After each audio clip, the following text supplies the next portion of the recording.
Hey guys, welcome to a not horror game, I guess, called Lost Girls Diary. Music's so loud, like, it was on like 50% and it's still pretty loud for me. But it's just the music really. Yeah, I guess that's good. That was done a lot of things, but this is gonna be one shot, so I'm not going to do episodes or anything like that. It's going to be straight start to finish, one go. So, I don't know anything about this, so let's go.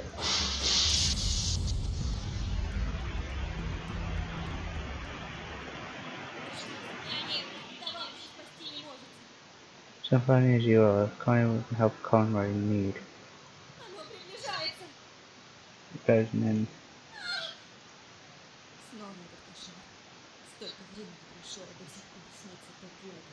И слава остальные. Раз за разом во сне переживаю тот день. Не могла узнать ничего. Теперь не засну до утра. Только не записки. Помню, как она носилась по всему лагерю, выспрашивая новые страшилки. Если бы я знала, что эта тетрадь может спасти. Yeah, the language is different. So, I'll probably change that. Написала целый рассказ. Даже меня туда засунули, правда, под другим именем. Студеным январским вечером в санатории-пансионате собралась пестрая компания. 10 PM, hotel. Okay, wait.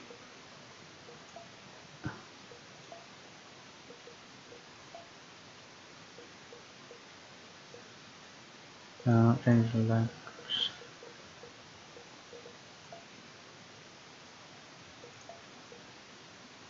Okay,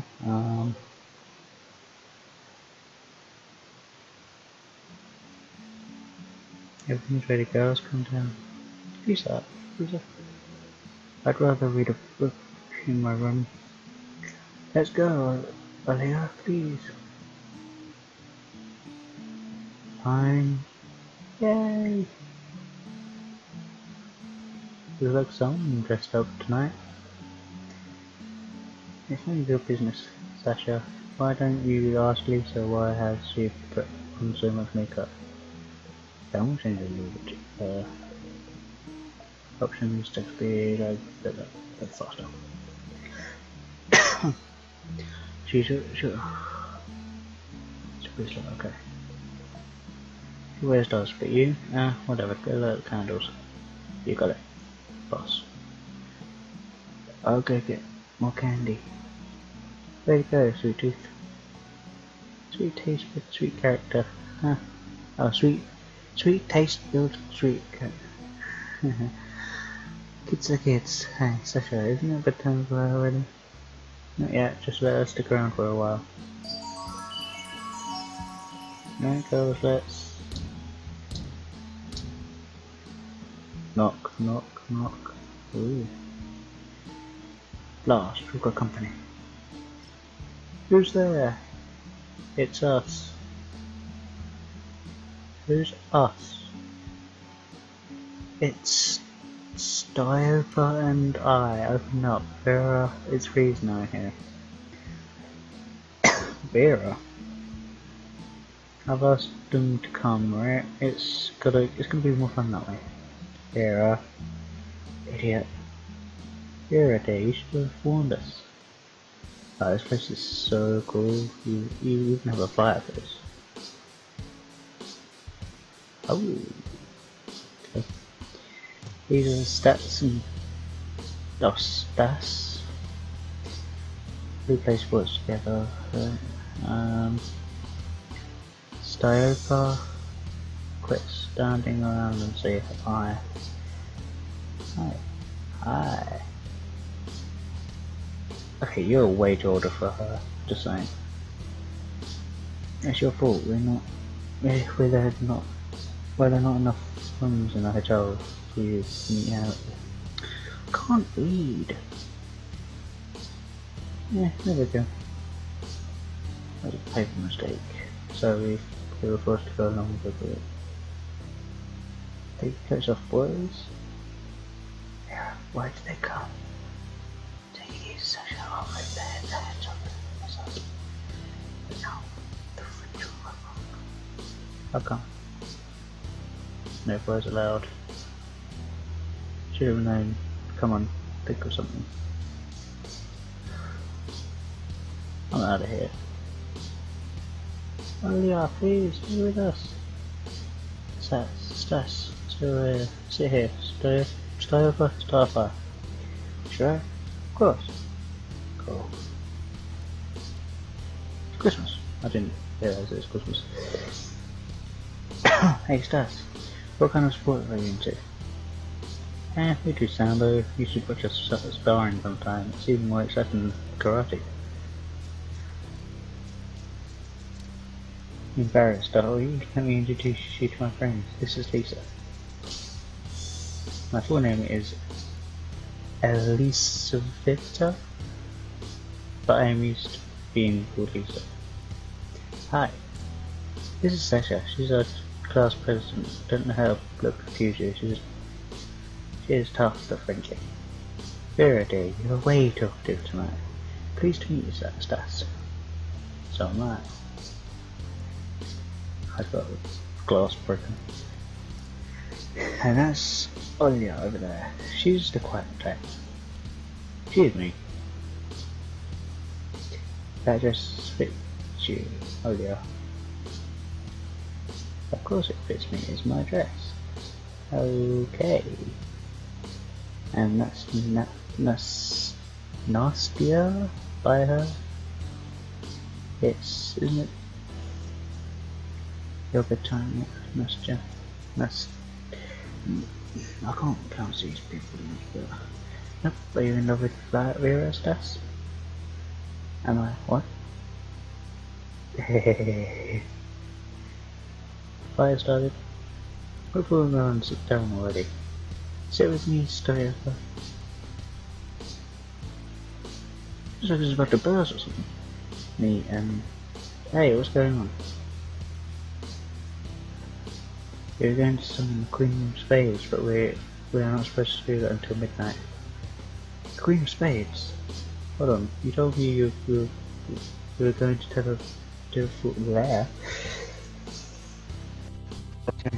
Turn the ghost story, scary stories, guys. Why not? Awesome, I know a good one. Wow. Who's gonna start? How about you, Lisa? Are you ready? Always ready. The story is about Black Veil. I've already heard that one. No, that was another one. And don't interrupt me, please. Begin. Black Bedsheet, Part 2. Okay, this story is about the Black Veil. I've heard it from a boy who heard it from a girl who was in the camp where it happened. So this story is true. There was a girl in the camp, her name was Yana. She was tall, slim, with a braid down to the heels. Wow, that is long hair. Her skin was soft, the lips were red like coals, and the eyes were big and shining like forest lakes on a summer's day. A real knockout. The entire half of the camp boys were onto her, even some camp leaders, but they were nothing to her. Yana only used them while they were happy to satisfy every single whim of hers. Some of the boys even fought for her. She had been aborted eventually, but teachers put wool over their eyes for her. It only took her one guilty face to make a clean getaway.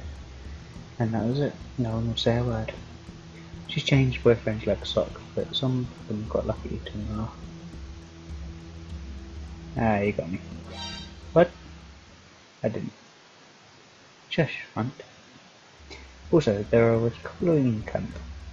They were so deep in love that they couldn't live apart. Every spare moment they had, they spent together. When the bell had found out about them, she was looking to steal her boyfriend. But she was waiting for the right moment, and it just so happened to be a dance party in the camp. Yana was dressed in a satin dress and as dark as moonless night, and high heels. She decorated her braids with scarlet bow. Everyone made way for her. All the boys wanted to dance with her, but she was way out of their league. The time of Ladies' Choice dance had come, and she asked him for the dance, and then she introduced him. He couldn't resist her, so Yana snatched him up. But his girlfriend followed them, and then she found them.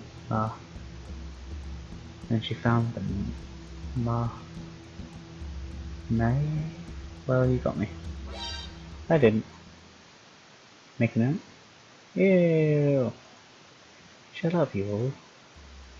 That's how it was. Next morning, camp leaders were counting children and found 2 of them missing. The 2 were the girl and her boyfriend. They were looking for them when they found a boy living in a valley with his bones broken as if he was grasped with a gigantic hand. And the girl was found too, hung on a tree. There was a note under the tree, but what was written on it was kept a secret. Chaos regained in camp. Neither the police nor the ambulance nor the fire department could make any sense of what happened. But I thought, ouch, stop hitting me, Vera. Shut up already.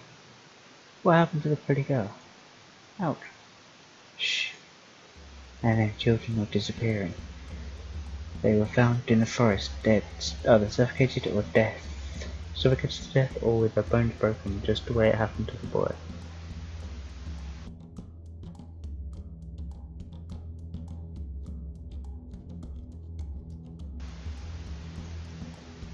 I took off for a second there, sorry. Another strange thing was that before the children died, just like the boy, they made... Lisa, you got it, didn't you? The camp leaders were on the watch every night, but children kept on disappearing right from their beds.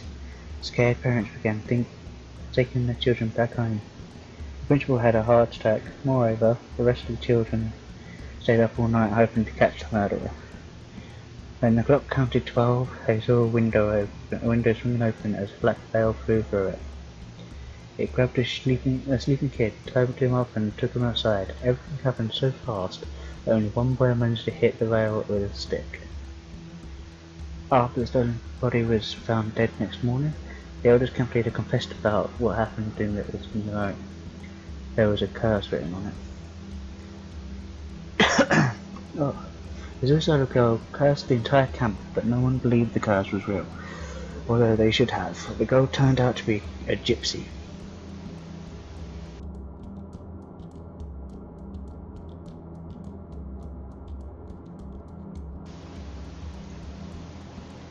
The camp leaders had examined the children, and they found a huge bruise on Yana's hand. Then they searched her clothes and found Yana wrapped into the black veil. Oh, okay. They beat her to death right away and incinerated her body in a huge fire. I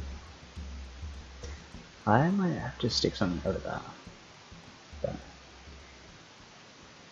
yeah, because yeah. No one ever went missing again. Ever since then, locals believe that from time there is a pretty girl in black coming to a dance party attempting to steal some girl's boyfriend. And if she succeeded, the boy is never to be found. I'll go out with the black veil. What? What a moron. Who's next? My turn. Of course. I'm going to tell you about the red teeth.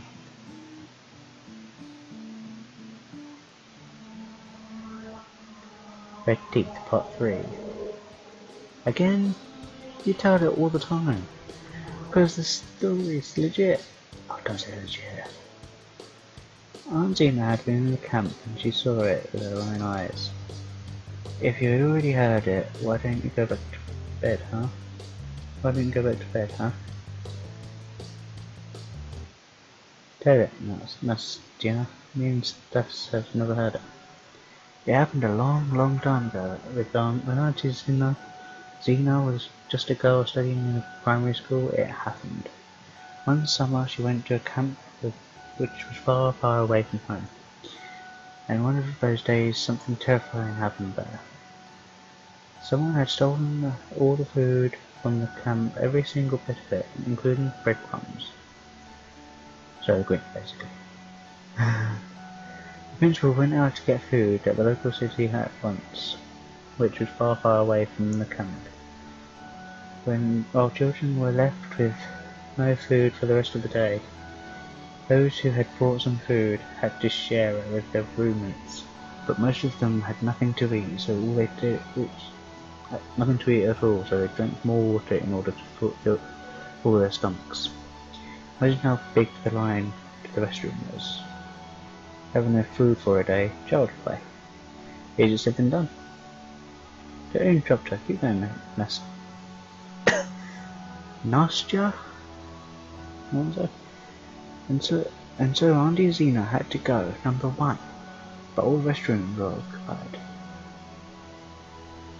What is that face? It's gonna keep. She headed to the nearby bushes. After she sat down, she heard a weird noise, like a dog was chewing up on a bone. She sneaked up to the bushes and saw a girl eating something. Auntie Zena shouted to the girl. As the girl turned around, and she saw that girl had. Okay, that maybe. That was a. Okay. Auntie Zena shouted to the girl. As she turned around, she saw that the girl had the red teeth. It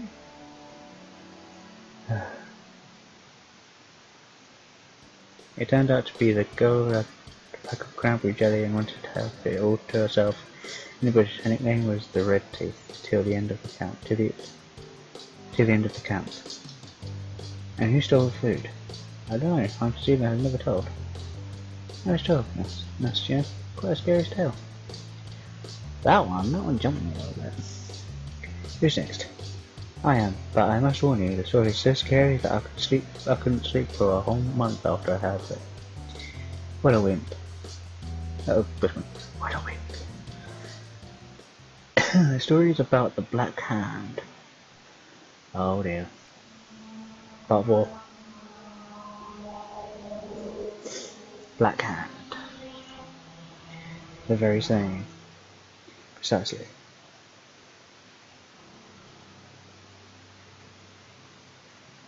I can't squirrel. I'm not gonna squirrel.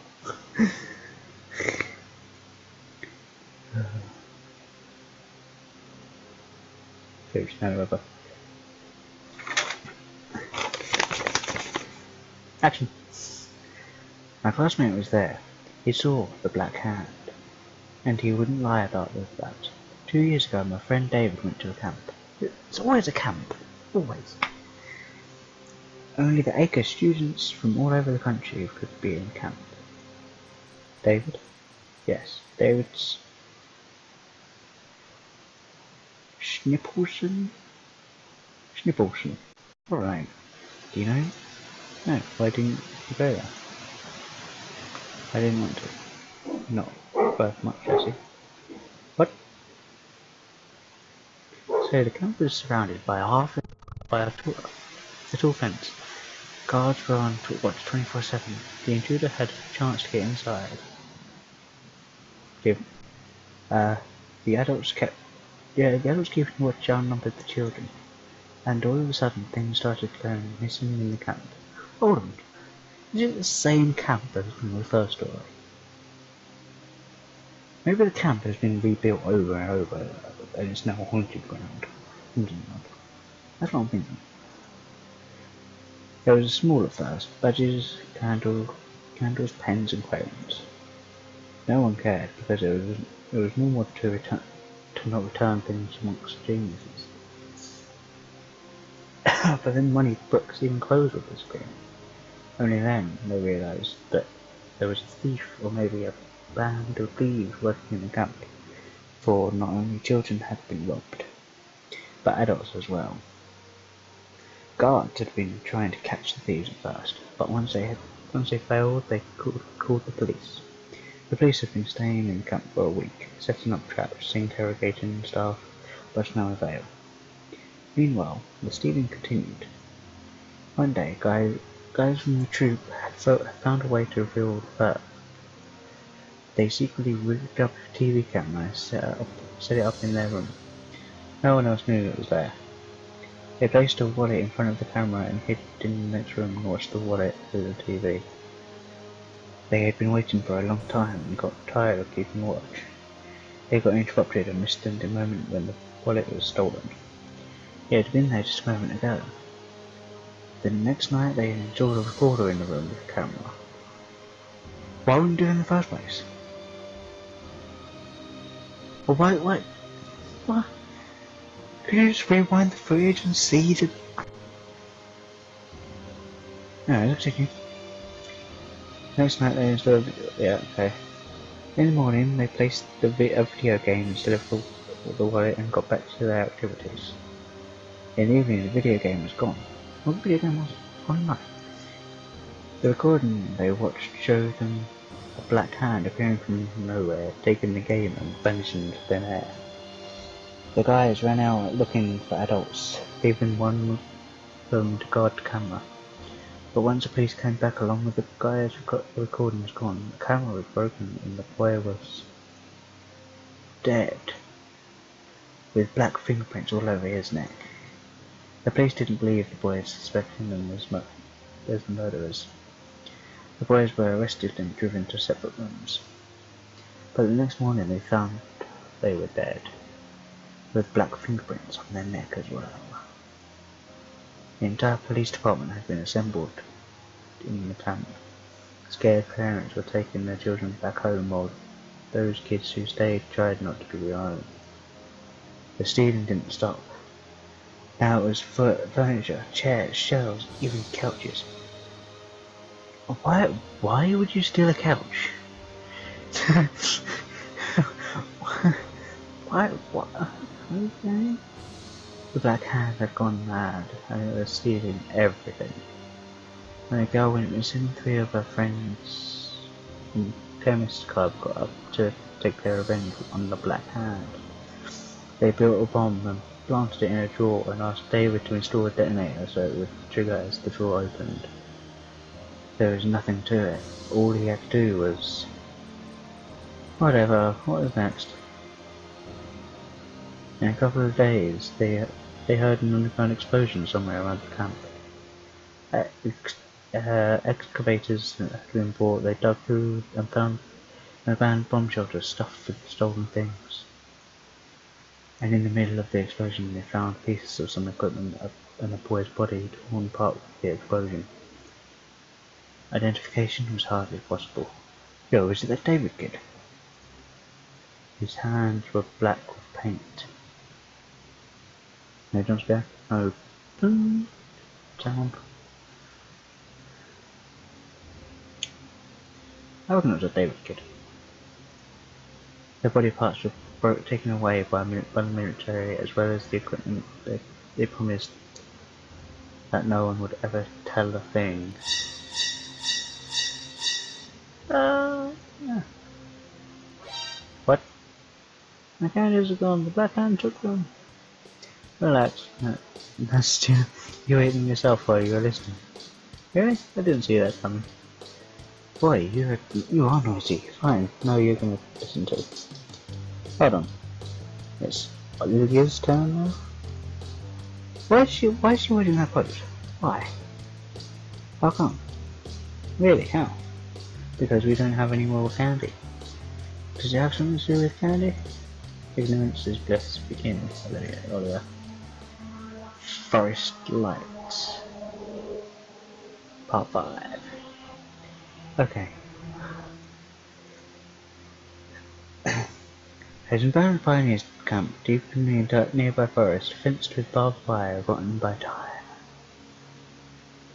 It used to be the biggest camp in the area until a mind-bending thing happened there, so the People fenced the camp with a couple of lines of the wire and forgot about the camp forever. However, I found the camp leader's diary in a library. I wonder, why was I the first one who found it? I shouldn't tell what was written in it, but I can't resist telling you. It's going to make me insane if I don't. It does look a bit distant. Yeah, her eyes just like staring through you, you know. Hands off. But this one is so spooky. Why don't you give diaper a hug? He's already getting it. Come to us. I can hug both of you. Nothing. I mean, no, I feel fine here. Oh, that eye's got really red.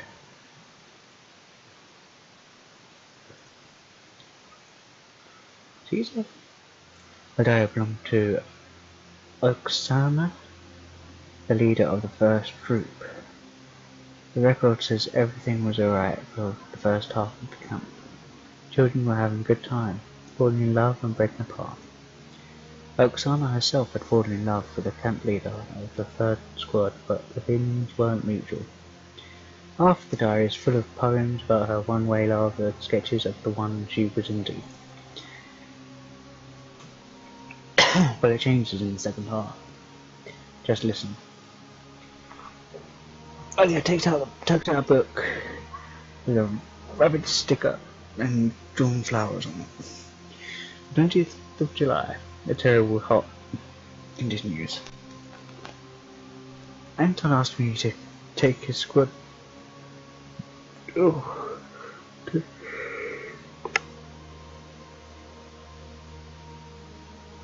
Oh, excuse me. Anton asked me to take his squad to the lake before I take mine. I couldn't refuse. Man, is he handsome when he smiles? My squad wasn't happy though, but I let them go for off an hour past curfew. The 21st of July. We have a situation. Dasha Startseva has been missing since the morning. Her stuff is in place, and Katya told me she saw Dasha last night going to the bathroom. We found Dasha. Dasha? Franca? Red Nose? Rudolph? I'd say Red Nose, might be reindeer. She fell into the old well behind the warehouse. Oh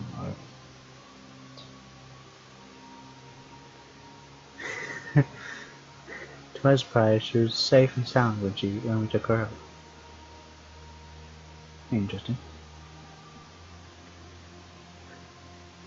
Now, I just want to say something. Like, way back when, I wasn't really into horrors. But just about a couple of years ago, I started watching horrors and like, this isn't as bad as I thought. You know? So, just a little thousand. A lucky girl. On the other hand, she hasn't said a word ever since. I hope she'll be fine. She must be resting in the infirmary.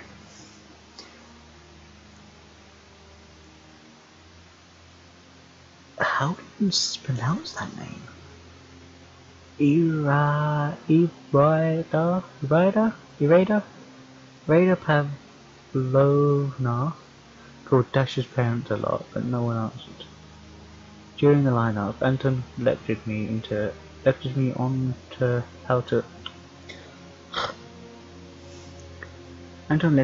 how to look for the children. I was about to burst into tears. Why is he being so rude to me?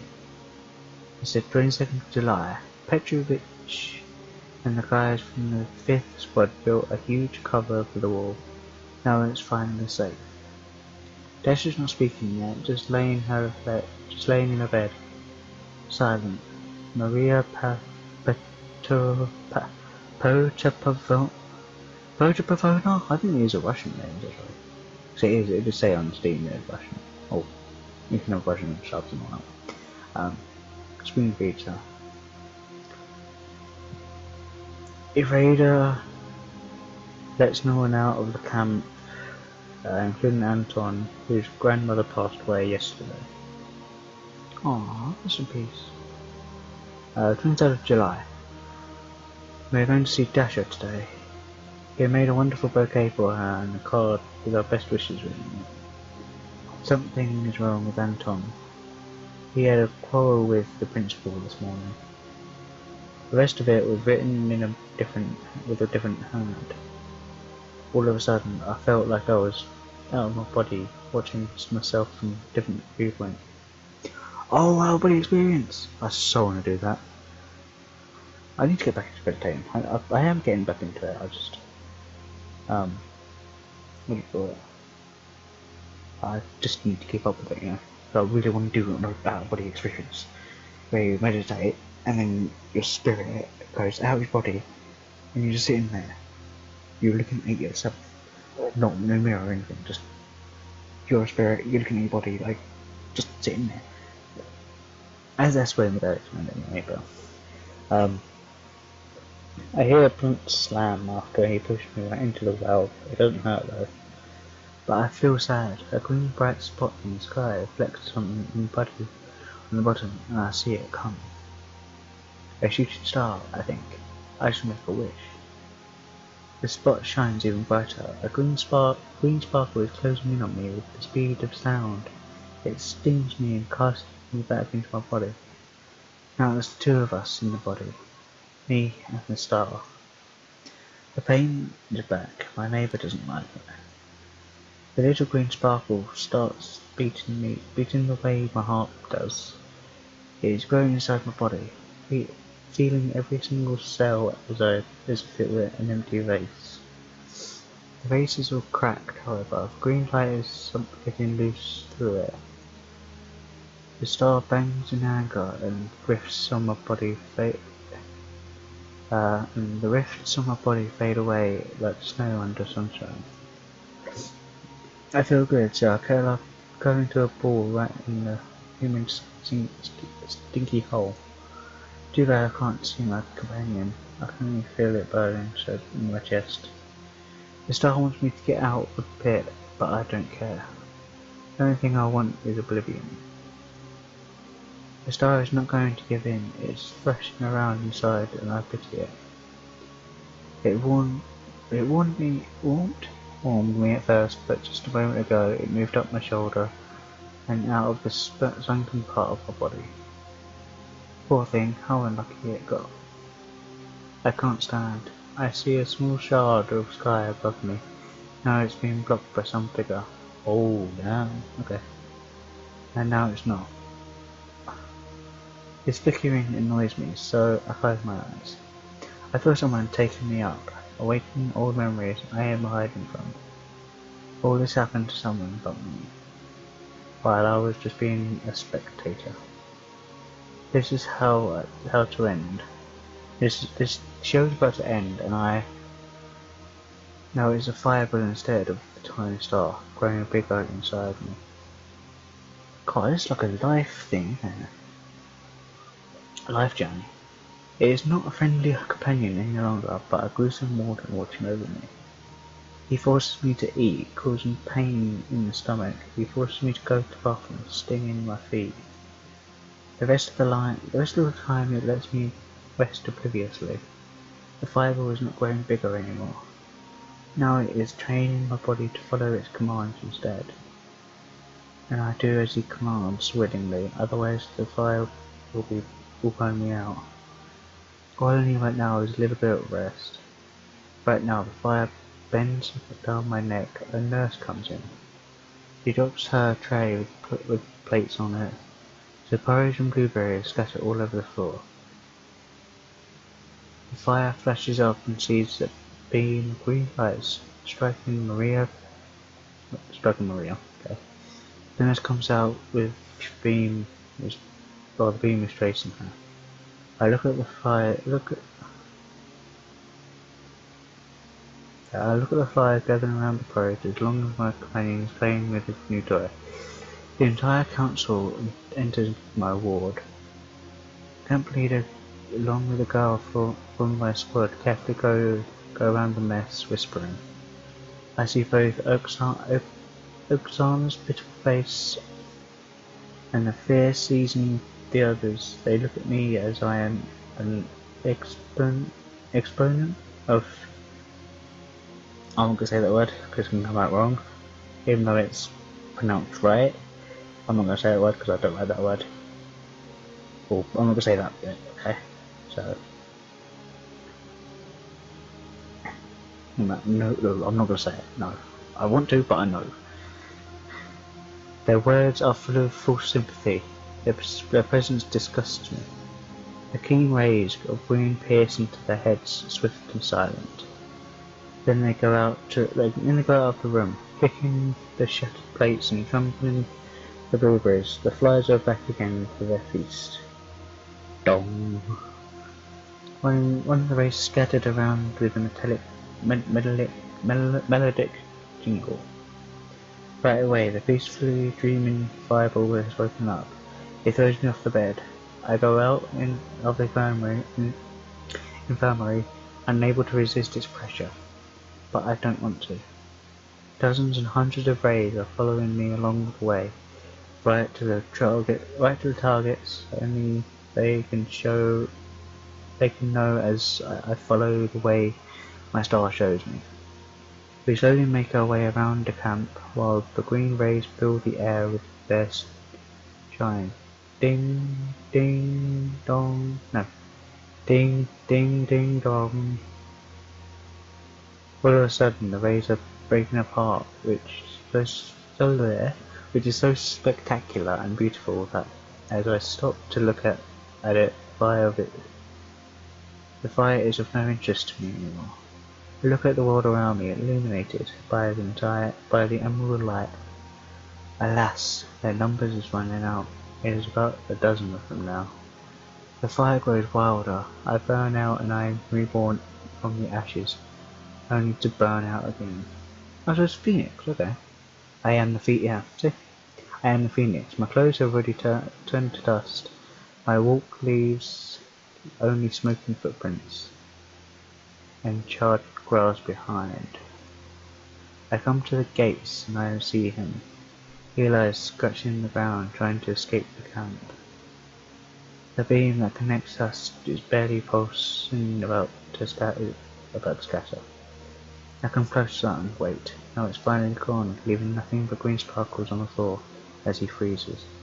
The flame pushes me ahead, but I am not in a hurry to leave. Why me? What have I done to you? What did I do wrong? I asked the dead body, but it's not about to answer. The pressure is getting unbearable, so I leave. I try crying, but the tears are fading fast as they leave my eyes. Oh, yeah, you're Phoenix, they'll burn. Whispering its goodbye tune. The last beam shattered. I stop in the middle of the alley, leading to the square. I want to lie down, but the firestorm keeps pushing me ahead. Oh man, this is a lot of reading. We approach the pioneer hornblower statue, then to the peddler girl. Finally, ooh, girl, yeah. Gigantic monument of Lenin gets my attention. I stretch my hand to it as the fiery gush of light is absorbed by the statue. I follow the path to the woods out of the camp, leaving only dead people and the glowing monument of the chief behind. The only things I kept are this diary and the little star deep down in my heart. That's it.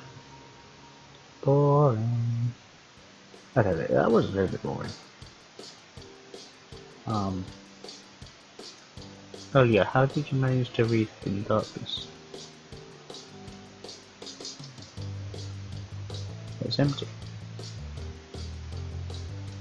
Here's a puts her head on Strafer's waist.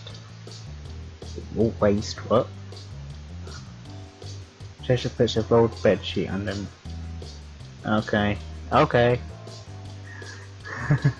Yep, only if your stories were more interesting you would make a fine writer, but your tale was killed with us with boredom. Finally, it's time for a real scary story. Not one of the knockoffs. Prepare to tremble with fear.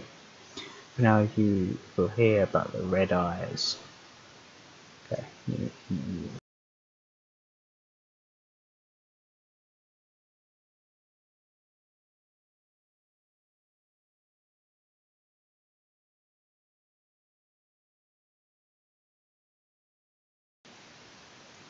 Okay, let's go over.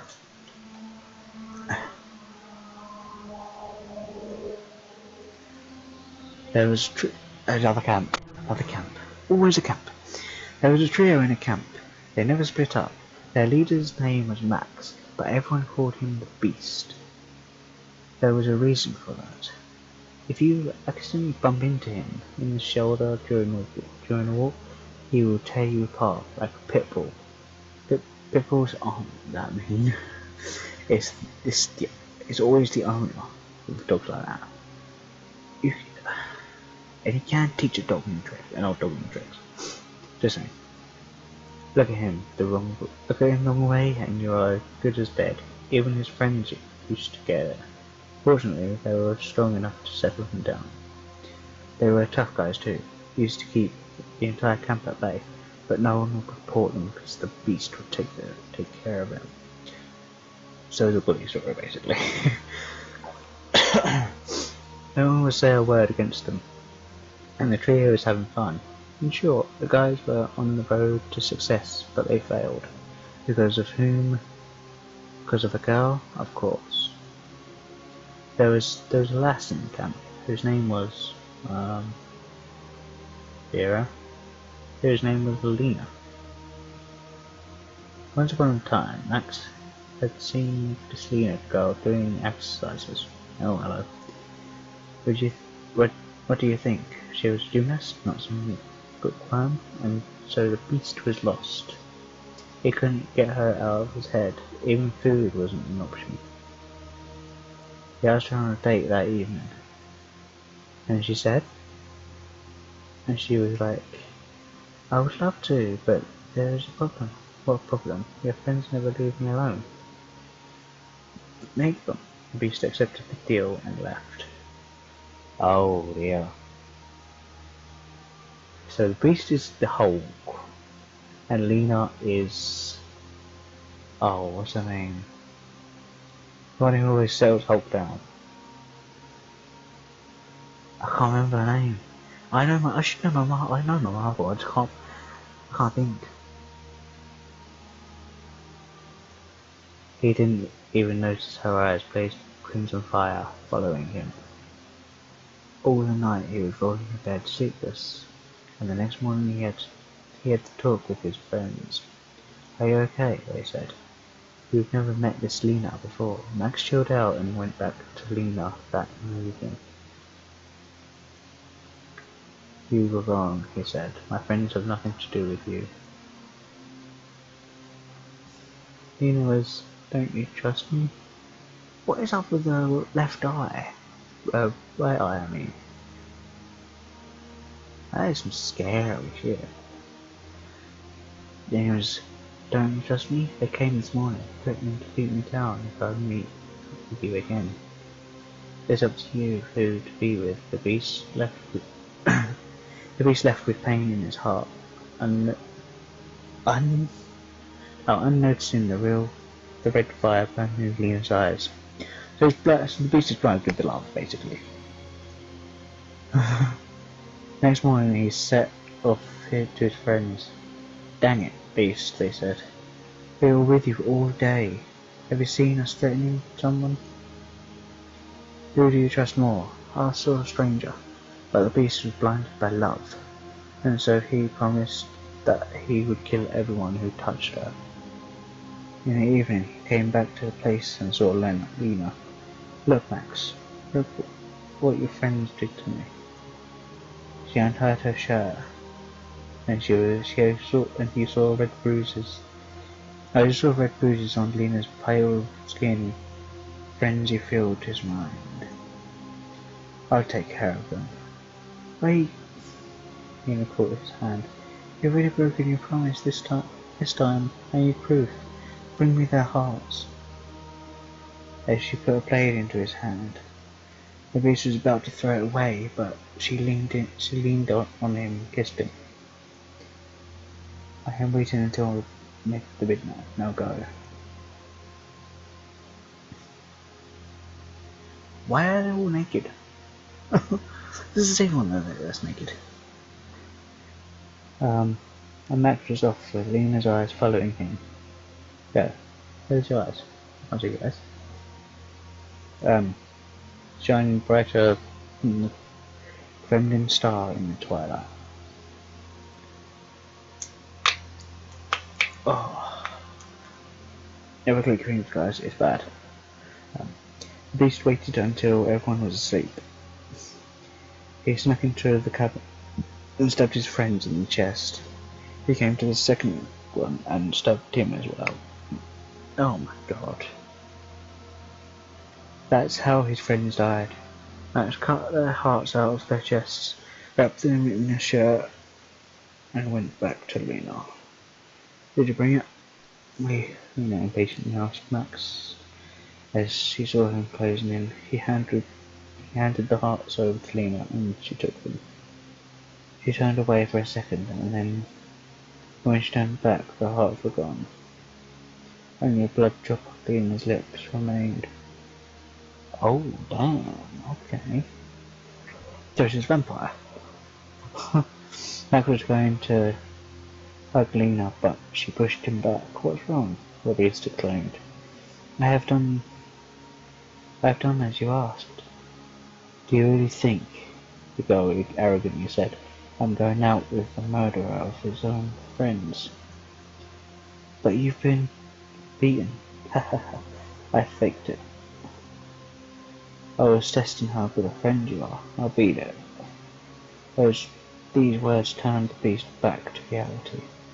He knocked Lena down and stabbed her with the blade. Oh, down! Again and again, but the blade didn't work against her. Only then did the beast see the shining crimson eyes of his girlfriend. That scared the crap out of him. He backed away, but Lena took his and said, Where do you think you're going? Come to me, hug me harder. She said while disappearing into the ground. Max tried to set himself free, but he couldn't. And Lena was already halfway underground. She was about to take him along with her. Max gathered his strength, took the blade and cut its hand off to break free from Lena, who disappeared underground with his hand. Max stopped at the bleeding with handkerchief and headed to turn himself in. Did he do the time? Nah, he was gone from the cell the next day. Only a letter written in with blood he left. It said, The Red Eyes. Cool story there. Huh, big time.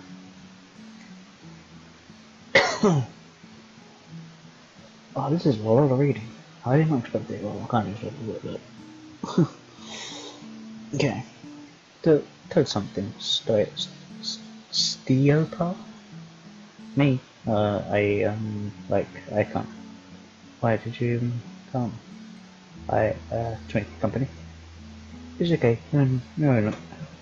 You are not supposed to be a storyteller after all. You must be really strong instead, aren't you? Yeah. No, you don't even know he comes. Fine, I'll tell him. 31? I think so. King of Rats. Oh, God.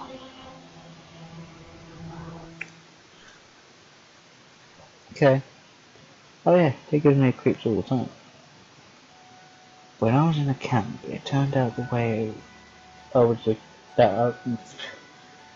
When I was in a camp, it turned out the way that I was a camp leader's assistant, so I did her work often. I was used to being busy, besides being bossy was fun. It was troublesome, of course, but I earned a lot of respect from the others that way. Among the others, only Vera dared to challenge me. I am better in a fair fight anyway. We already tried it out, shall I remind you? I just wasn't prepared enough back then. I hadn't exercised the muscles and stuff. Okay, you are stronger. That's it. Back then, some chatterbox told me that Vera is afraid of the dark. I am not afraid. Maybe you should tell us yourself. It's a pity. Sasha came to me one night and said, "This tube isn't big enough for both of us. Let's make a bet. The loser gets transferred." So I accepted. If only I had known what her plan was, I wouldn't have accepted anyway. In short, we had to go to the catacombs at midnight.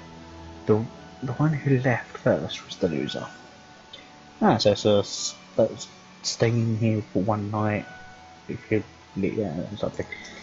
A deal was a deal, as they say. So we set off that night, and the weather, almost as if on purpose, it was cloudy, windy, and it was about to start raining. Besides, the flashlight barely worked. I felt like someone was watching us. We made it to the abandoned military base. Wait, is this the same camp? I'm feeling that it's the same camp. And whatever this thing is, it's on the same camp. Same ground. Anyway. We went down to the basement. Sasha was going ahead of me. We entered some room when Sasha turned off the flashlight and said, "Vera dear, let's save the battery for the way back." But I was creeped out. I said, let's get over the bed and have a pull-up contest. I saw her smiling the way she does.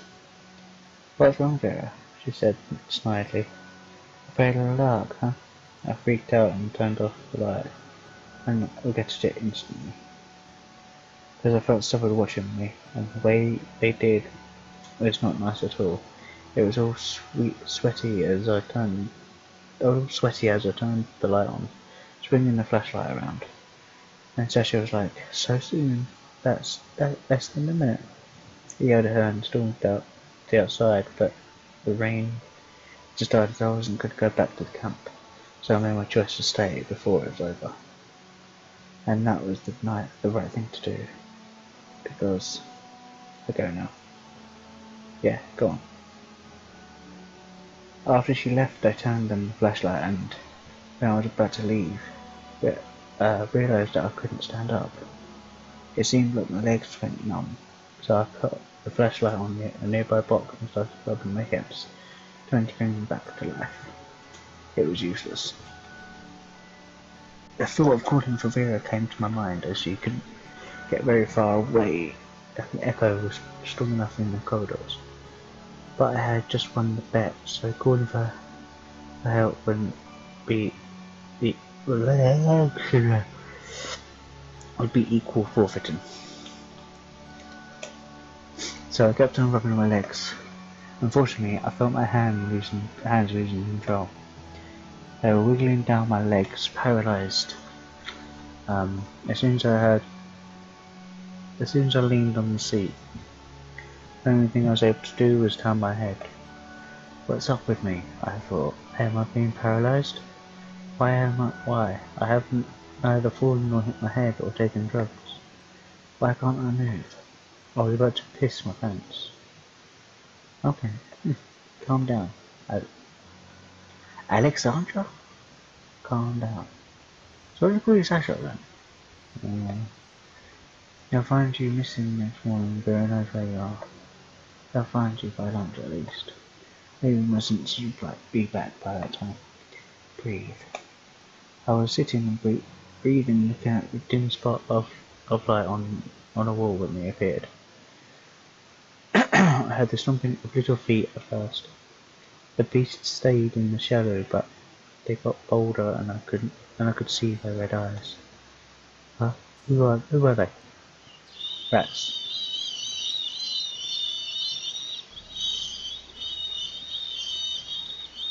That's not just confidential.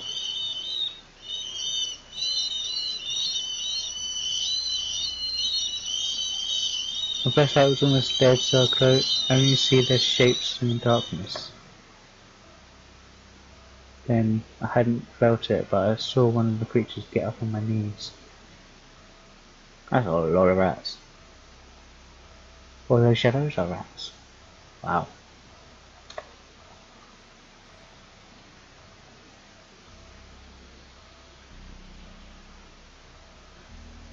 The grey creature sat on its back feet and looked me in the eyes. Help, I whispered, trying to believe it was just a bad dream. But it didn't work as usual. Help, I yelled at the top of my lungs this time. The horrible beast hid away from my voice. All of them but one stood on my knee. It kept on sitting on its back paws, closing its front ones in like a prayer, looking at my face. It seemed like the rat was smirking. Help, I yelled again, realizing deep in my heart that no one was going to come. I wish I were out there. The stupid bet, foolish leadership. What use is any of that if you're going to get eaten alive? I broke into tears of helpless. That was totally out of my plans.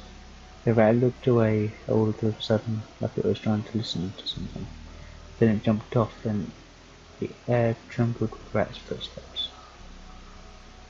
The horrible things in a single burst ran away, and the room drowned in silence, breaking by sobbing and some drops. Was I saved then? Did my scream scare them, or had someone heard it and come to my rescue? I burst into laughter with relief. I was sitting and giggling like an idiot because I was alive. But the fun was broken with some weird noise coming from the corridor. The rat's still coming. No, okay. The noise of hundreds of small feet and squeaking rats were closing in slowly. My rescue hadn't come yet. No, I shouted. No, get lost, but the rats didn't listen. The light of my dying flashlight showed me the room filling with a swarm of the grey beings. Okay then. There was something big in the middle of it. The creature got into the beam of light, and I beheld the Rat King. An ugly beast made of 6 or 7 rats was sitting on the back of his comrades, moving its paws and muzzles. The beams brought him upon my knees and scattered all over the room. I didn't see them, but I knew they were there, around me, watching their king like a theatre. I was screaming as I heard it. I was screaming as hard as I could, trying to scare the monster, but it didn't care much. It was heading to my stomach because slowly and clumsily climbing up my shirt. It's rose or something then. Like over here. Anyway. Leaving a trace of pus and urine on it. Gross. All the time I was awfully glad that my body was numb from the neck down. The Rat King made it to its destination, and I heard my shirt ripping as he bit me through it. I had given up on calling for help at the moment, only howling for helpless and fear. Soon the monster will settle its hunger, and the rest of the swarm will finish the job. A flash of light blinded me, and in a moment I heard a familiar voice shouting, "Get off! Away with you!" I heard the ripping of fabric, followed by a thud, as the monster was slammed into a concrete wall by a childish hand. It was Nastya, storming around the room, kicking the rats, hitting them with a flashlight as if it was a club. I don't know how it didn't fall apart. The rats formed away, carrying their defeated king, while Nastya hugged my neck, close to knocking me out, crying. "Sasha, dearest, didn't you pass out, please?" I'm fine, I stressed her off. Can't move though. Way to go, Nastya. You saved my life. You are a true hero. No word can explain how happy I was, but a tremble thought came into my mind. Nastya's leg will fail soon, just like mine did, and the rats will get both of us. So come on, Nastya, you've got to get out of here. Now run to the camp and bring the first lady meat here. Got it? Nastya nodded and rushed out, leaving me alone in the darkness. I wondered if my sanity could take it, and as her footsteps faded away, odd rustles caught my ear. Maybe it was just my imagination playing a bad trick on me, but it felt like the rats were surrounding me again. Fortunately, Nastya wasn't about to go far away. Let me tell this part, it's my favourite part. It's my favourite. When the rats stormed, when the rain stopped, I got to the outside and saw Nastya running somewhere. I caught up to her and we headed back to Sasha. Man, you should have seen yourself. But yeah, good thing you didn't. A talking dead in flesh. And then the princess got back to life after we brought her outside. When her limbs started moving, she freaked out with joy. Boy, I never heard that much swearing. The pain was unbearable as my sensitivity restored. My whole body ached as if it was pierced by thousands of needles. My stomach was burning. Yeah, Nastya was dodging around Sasha like, Sasha, are you alright? Sasha, don't give up. Sasha, does it hurt? I shook her shoulders hard and sent her back to the camp for help. Nastya made a couple of steps and returned like, I won't leave her. Thanks to our beauty, we could settle her down. We took Sasha's clothes off. All of it? Ouch.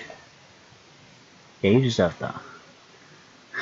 I'll do the same to you if you don't shut up. I'm good. And off to this lake. There we used her shirt as bandages in order to wrap her wounds. After we cleaned Sasha's from didn't read that bit. Oh, that last word. Put the details away, please. Alrighty.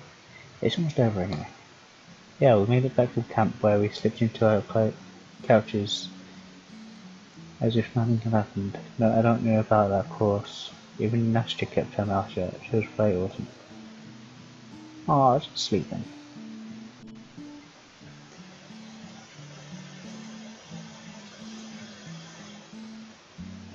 Is it for real? It was. Want to see the scars? I do. Wow. Dang, it's too dark in here. I can't see a thing. How can I? They are too small to see. Try to touch them instead. Watch your hands, you'll fall, freak. I just wanted to touch. You can touch Petrov next time when you see him in a sauna. Get your hands off now. Okay. Hey, it's 5 till midnight. Time to call the Queen of Spades. Are we doing this then?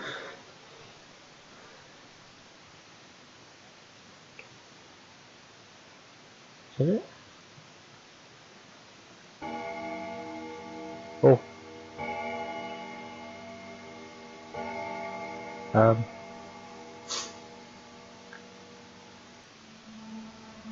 Yeah, we're actually calling the Queen of Spades. Oh my god. Oh, this is quite. It's not as many upstairs as I thought they would. Come ye, the Queen of Spades. Come ye, the Queen of Spades. Come ye, the Queen of Spades. Come ye, the Queen of Spades. She has come. Slayerbo rushed ahead and attacks the Queen of Spades as she puts him on the floor with a roundhouse kick. Okay, I'm gonna play something there as well. With a roundhouse kick to the head. Slayerbo falls down, dropping the mirror. The Queen comes in, eliminated by fire, and turns out to be Eleonora?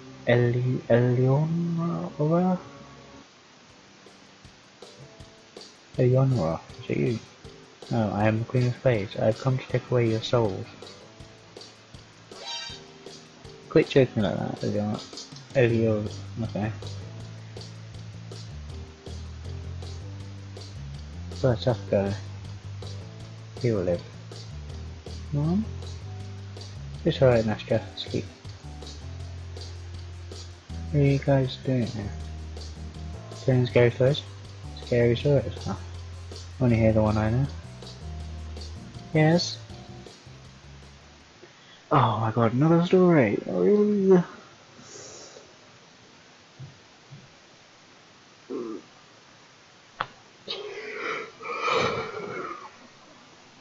Oh, the camp.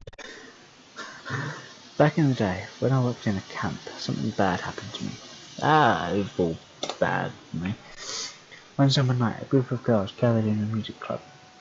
Just like you, they were going to summon the Queen's Fade, and just like you, they ended up telling scary stories. I'm gonna guess, you took them. The youngest girl was the daughter of the nurse who was working in the camp. She just finished the second year of elementary school. They took her to the club with no reason. Eventually they ran out of stories, so one of the girls came up to trick the poor thing. When the last story was over, she sneaked behind her and grabbed her poor girl by her legs. The little girl fainted and was out cold.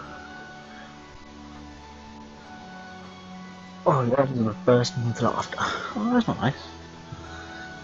Of course, watching someone creep out was enjoyable.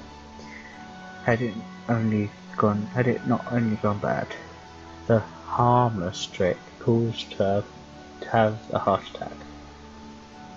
Oh no!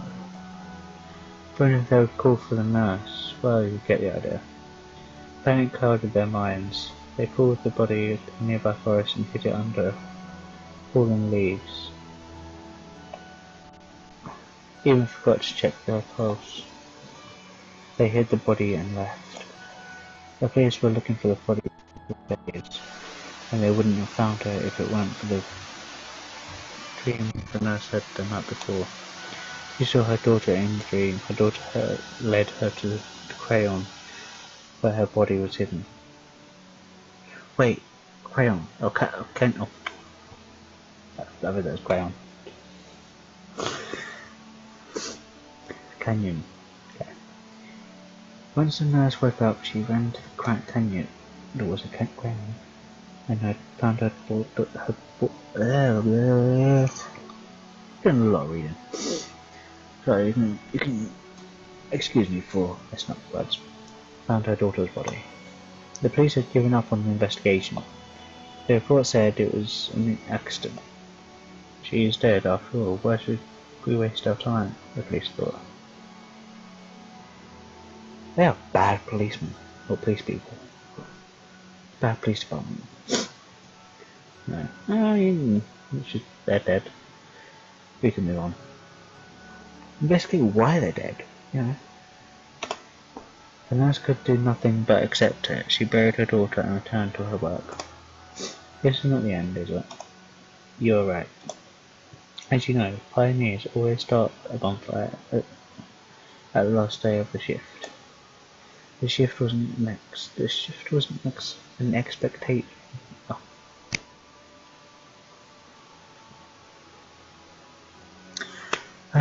This shift wasn't an exception. When the fire was at its highest, a horrifying howl burst the pioneer's ears, and a girl sprang out of the fire covered in flames.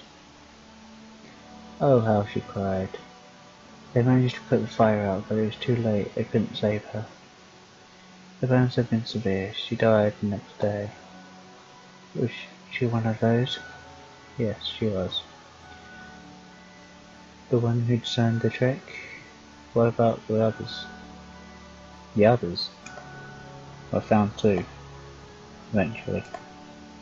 They found the second one in the same canyon without arms, with her heart cut out.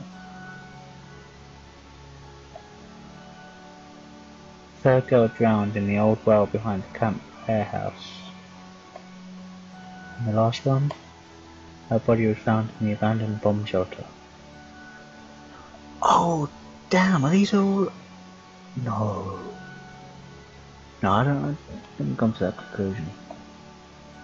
She was gnawed to death by rats. Hold on. Our stories. Vera, Sasha, Lisa, Olya. This cannot be it. Tell me. Where are you, man? Save your voice. You are not trying to wake up the dead, are you? I don't believe this. You are just messing with me, aren't you? See yourself. But the story is not over yet. As you can see, the nurse murdered them, and everyone in the camp suspected her. How did she find out killer? Wait, how did she find out who killed her daughter? The same when she found out where her daughter's body was? Her daughter told her in a dream. She wouldn't lie, don't you think? The nurse got fired from the camp for no reason, and so I had to look for new work. Wait, she's the nurse? Guess where the nurse works now? Here? Oh, she works in the school. She sees the same nightmare every night. She sees her daughter and the girls who she killed. But sometimes, what? Sometimes she sees guests in the dream, like her child, dead. Attaboy. It makes no sense. My life, and so is Vera, and Stoipa, and we have known each other ever since elementary school. We we all played sports together.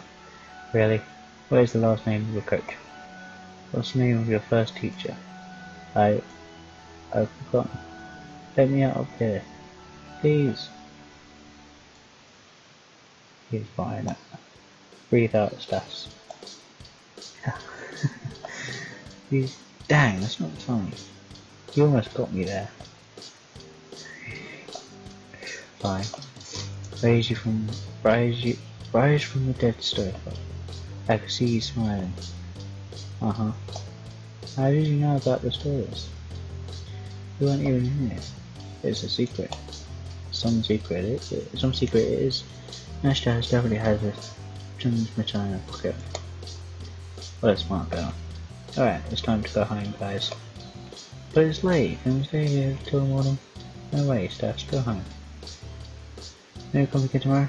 Of course. Cool. That's it.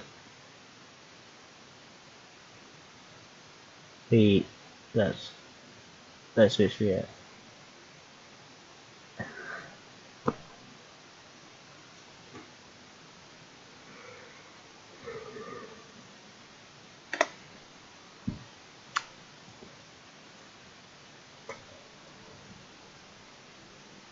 Well, I hope you enjoyed.